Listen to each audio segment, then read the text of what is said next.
আসসালামু আলাইকুম প্রিয় শিক্ষার্থী। আজকে আমরা দেখব পদার্থবিজ্ঞান প্রথম পত্রের ভেক্টর অধ্যায়ের নদী নৌকা রিলেটেড একটা অঙ্ক। সো সিকিউ আমাদের জন্য খুবই গুরুত্বপূর্ণ। এখানে আমরা কুমিল্লা বোর্ড 2022-এর একটা সিকিউ দেখব। তো আমাদের এখানে একটা নদী দেওয়া আছে। এ থেকে বি প্রান্ত হচ্ছে নদীর প্রস্থ, যেটা দেওয়া আছে 2.2 কিলোমিটার। কিলোমিটার থেকে আমরা কি করি পরে দেখে নিচ্ছি। তো দেখো, আমাদের এই যে বাম প্রান্ত থেকে ডান প্রান্তের দিকে গিয়েছে স্রোতের বেগ। স্রোতের বেগকে এখানে ইউ দ্বারা প্রকাশ করা হয়েছে। ইউ এর মান 3 কিলোমিটার পার আওয়ার। এবং এ থেকে বি এর দিকে একটু অ্যাঙ্গেল করে গিয়েছে। এটা হচ্ছে সাঁতারুর বেগ, ভি সমান 5 কিলোমিটার পার আওয়ার। এ থেকে বি প্রান্ত আমাদের নদীর প্রস্থ একটু আগে বলেছি। তো স্রোতের বেগের সাথে সাঁতারুর যে বেগটা আছে এর মধ্যবর্তী কোণকে আলফা বলা হয় এবং এখানে দেওয়া আছে উদ্দীপক 120 ডিগ্রি। চিত্র বিতে এবার আমরা ভির মান সেম পাইলাম। এ বি প্রস্থ এটা আমরা আগেই বলে ফেলেছি এবং এ থেকে বি প্রস্থ থেকে একটু অ্যাঙ্গেল করে আমাদের গিয়েছে এই পার্শ্বে। ইউর মান 3 কিলোমিটার পার আওয়ার আগে দেওয়া ছিল চিত্র 1 এবং 2। এখন এখানে প্রথম প্রশ্ন বলা হয়েছে যে প্রথম সাঁতারুর লব্ধি বেগ নির্ণয় করো। দ্বিতীয় প্রশ্ন বলছে উক্ত সাঁতার প্রতিযোগিতায় ফলাফল গাণিতিকভাবে বিশ্লেষণ করো। চলো আমরা প্রথম প্রশ্ন সমাধানটা একটু দেখে নেওয়ার চেষ্টা করি। যেহেতু এখানে বলছে প্রথম সাঁতার লব্ধি বেগ, তো লব্ধি বেগের সূত্র আমরা কিন্তু জানি। এই যে দেখো, এটা কিভাবে লিখতে হয়। আমরা প্রথমত এখানে দিয়ে ফেলতেছি গ নাম্বারের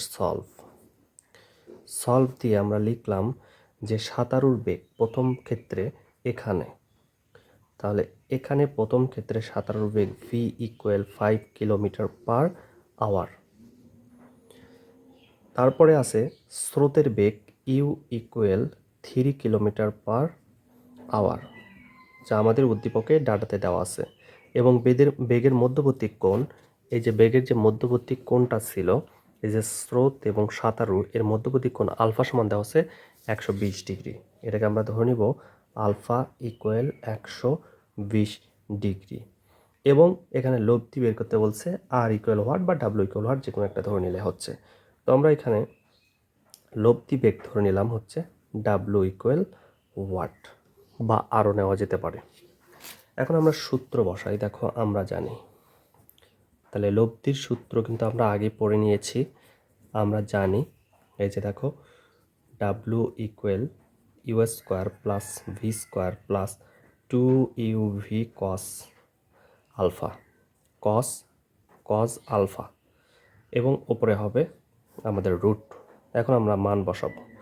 তো বা এই যে ডাব্লু সমান ইউর মান যেহেতু এখানে পাইছি আমরা 3, তারপর স্কোয়ার, প্লাস ভির মান পাইছি 5, তারপর স্কোয়ার, প্লাস 2 ইন্টু ইউর মান দেওয়া আছে 3 গুণন 5, এখানে আসতেছে না, আমি নিচে লিখলাম, গুণন এই যে কস আলফার মান দেওয়া আছে 120 ডিগ্রি। সো 120 দিয়ে দিলাম, ওপরে রুট ছিল, রুট দিয়ে দিলাম। এখন দেখো আমরা ক্যালকুলেশন করব।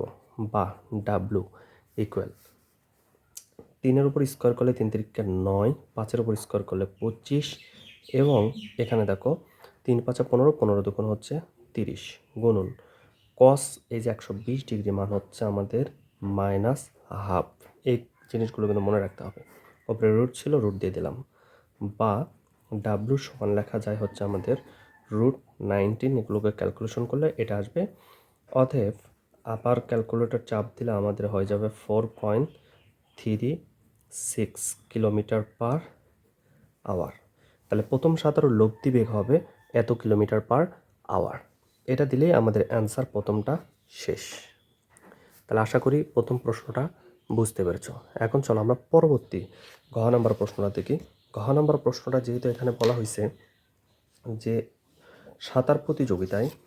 সাঁতার প্রতিযোগিতার ফলাফল নির্ণয় করো, মানে কে আগে পৌঁছাবে এবং কে পরে পৌঁছাবে। তো চলো এটা সমাধান দেখি। ঘ নম্বরটা আমরা লিখব এভাবে। ঘ নম্বর দিলাম, এখানে আমরা লিখে নিই যে এখানে ডাটা দেওয়া আছে নদীর প্রস্থ, বাংলা না লিখে একদম সরাসরি ইংলিশে লিখে নিই। ডি সমান লেখা যায় এ বি, মানে এ থেকে বি প্রান্ত পর্যন্ত যেহেতু প্রস্থ দেওয়া আছে 2.2 কিলোমিটার। সো এরপরে দেখো এখানে দেওয়া আছে V1 মানে প্রথম সাঁতারুর বেগ 5 কিলোমিটার পার আওয়ার। এরপর দ্বিতীয় সাঁতারুর বেগ V2 ইকুয়াল সেম দেওয়া আছে 5 কিলোমিটার পার আওয়ার। এরপর আছে প্রথম সাঁতারুর বেগ ও স্রোতের বেগের মধ্যবর্তী কোণ।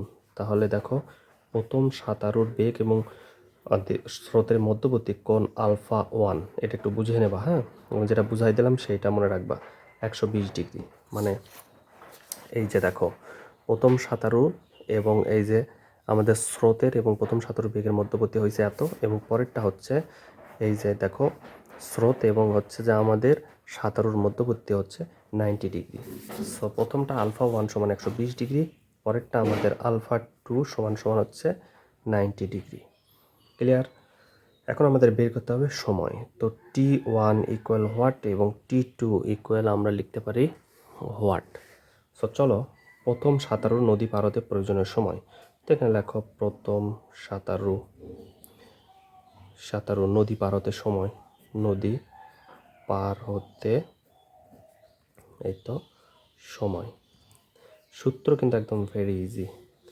T1 equal D divided V1 sine alpha 1। মান বসাও, কাহিনী শেষ।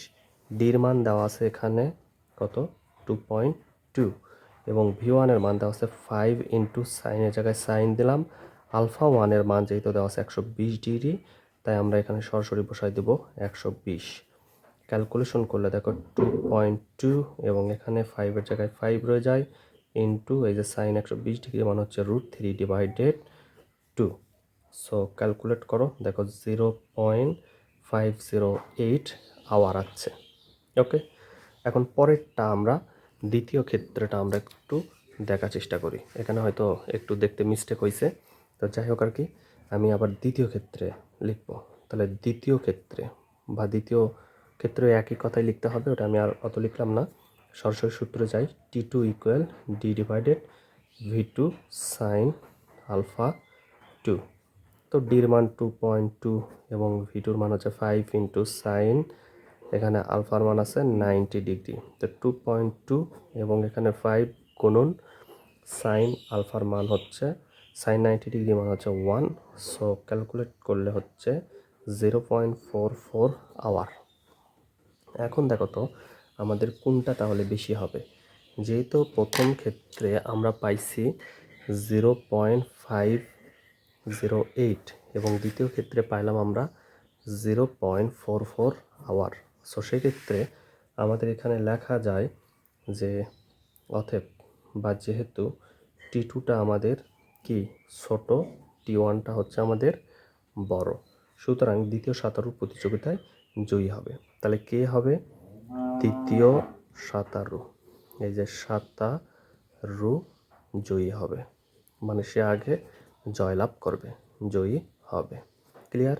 এটাই হচ্ছে আমাদের এই কুমিল্লা বোর্ড 2022-এর সৃজনশীলের সমাধান। তো তোমরা যারা এটা বুঝতে পেরেছো এবং যারা বোঝো নাই আর একটু ভালো করে দেখো, তাহলে অবশ্যই বুঝতে পারবা।